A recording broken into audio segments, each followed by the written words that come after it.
May sasabihin ako sa inyo, kaya alam baka ma-insecure si Wolverine. Sabi sa akin, welcome to the X-Force. Matagal ko pinaghandaan to. Nag-jogging ako, nag-diet, tsaka nag-training. Hindi man ako naging member ng Avengers, ng F4, tsaka ng Justice League. At least, mutant ako. Pero pagtingin ko, mid-size SUV pala, or compact SUV. This is the Mitsubishi X-Force. I'm Stanley Chi, ang yung senpai ng turbuhan. For Suplado Motors, we drive, you decide.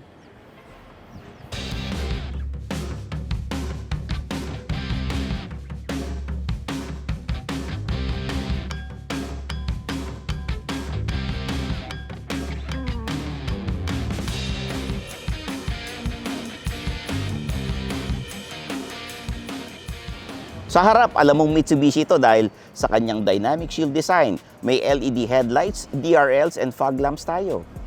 Sa gilid, hindi dyan, dito. 18-inch wheels. Malinis, hindi siya mukhang itlog. At ang ground clearance natin, 193mm. Bagay sa konting lubak, sa humps, at syempre, konting baha na rin. Para sa mga kalsadang iniwan ng mga flood control projects.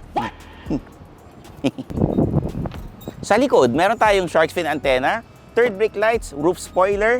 We have the Mitsubishi logo, X-Force logo, and the T-shaped LED tail lights. Tsaka ito pinaka-importante. Powered tailgate, papa-powered. Powered tailgate. Maluwag, kasyang groceries, dalawang maliit na maleta, tsaka yung mga binili nyo kung ano-ano. Pag binuksan nyo to, nandyan yung spare tire. Pag tinupi nyo yung second row, mas maluwag pa. Parang pwede ka na mag-overnight dito. Maluwag, di ba? Teka, ba't sinasara nyo? Power tailgate. Power tailgate. Under the hood, we have 1.5-liter gasoline engine with 105 horsepower and 141 Newton-meters of torque paired to a CVT. Hindi to pang race car, hindi to pang karera, pang araw-araw ito. Pang city driving kasi may 4 na drive modes din ito. Normal, wet, gravel, and mud. Kasi pag nasa Pilipinas ka nakatira, dadaan mo rin yan araw-araw.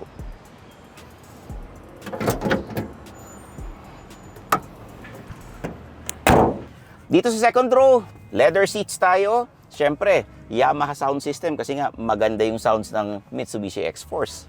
And of course, meron tayong armrests with cup holders, may aircon vents, may chargers tayo, USB and Type-C. May lagayan tayo dito, tsaka dito. Ayan. Diamond pattern tayo dito na design sa may pintuan. May piano blocks tayo dito. Hanggang dito abot yung glass roof natin. Kaya pwede ka magmuni-muni kung gusto mo. O doon na tayo sa harapan. Sa harapan, two-tone leather seats with heat guard, leather wrap steering wheel, 8-inch digital instrument cluster, 12.3-inch infotainment screen with wireless Apple CarPlay and Android Auto. May wireless charger pa tayo dito. May USB ports tayo, Type-C, tsaka USB and 12-volt socket. Dual zone automatic climate control para kahit magkaiba kayo ng trip ng katabi mo, okay lang. Push start button, meron tayong konting piano blocks dito. May 4 na drive modes, normal, mud, gravel, tsaka wet. Cup holders are over here. May lagayan tayo ng mga RFID dito. Etong katabi mo, may lagayan ng sapatos dyan. Ito yung glove box. May lagayan ng kung anik-anik dito.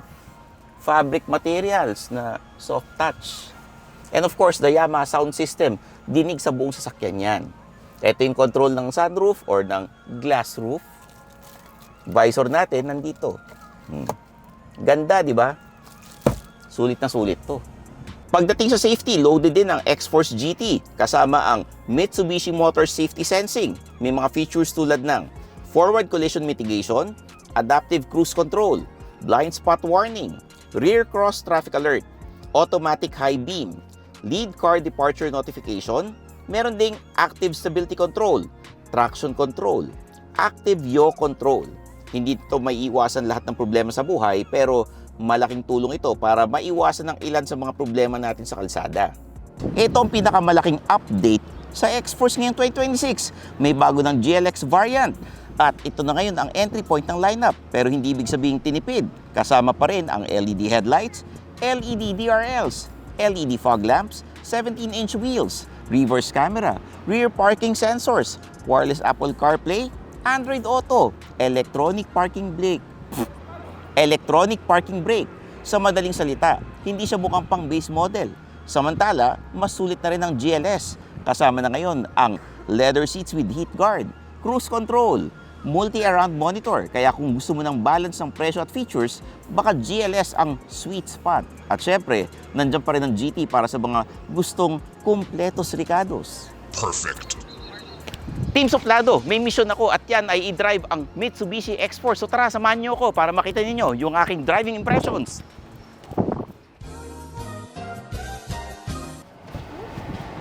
Tara na, samahan niyo na ako. Team Suplado, ang mission ko ngayon ay i-drive ang Mitsubishi X-Force para ipakita ko sa inyo ang aking driving impressions para sa sakyan na ito. At simula pa lang, nakikita niyo ko ng napakaganda ng ating visibility. Kitang-kita ko lahat, pati the side mirrors. Of course, very responsive ang ating brakes and yung silinyador. Yung malibela natin, magaan. NVH, hindi ko masyadong naririnig yung ingay sa labas. Very comfortable tong sakyan na ito para sa akin na nagda-drive. Malali, pasikot-sikot kung saan-saan. At syempre, pag nagpa-park ka, malinaw yung ating camera sa likod. Yun talaga yung isa sa mga advantages pag ito ang gamit mo. And, syempre, ang tunay na superhero, sumusunod sa batas trapiko. Kaya nga kita nyo, nakahinto lang tayo dito. Chill-chill lang. Hindi dapat maintang ulo nyo. At dapat, bago ka kumaliwa o kumanan, mag-signal ka na. May 4 na drive modes ito. Bagay na bagay sa Pilipinas. Wet, dry, mud, gravel, lalo na tag-ulan. Sigurado magagamit nyo yan. Prerequisite na yata rito yung may konting baha. So, I think nagawa ko naman ang aking mission. Mission accomplished tayo sa pagmamaneho ng Mitsubishi X-Force. O tara, balik na tayo. Available ang Mitsubishi X-Force in 3 variants. The GLX CVT is priced at 1,119,000 pesos.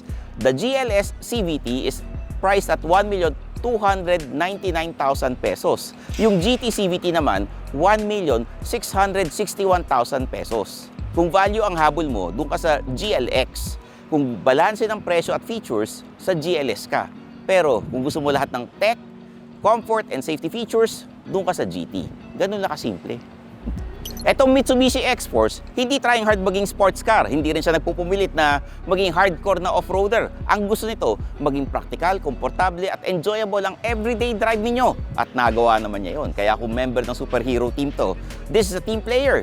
At hindi sayang ang pagpunta ko rito. I'm Stanley Chen, yung senpai ng turbuhan. Like and subscribe to Suplado Motors. Click the bell icon lagi, ha? So, paano ba yan? Kita-kits tayo sa next video. We drive, you decide. Bye-bye!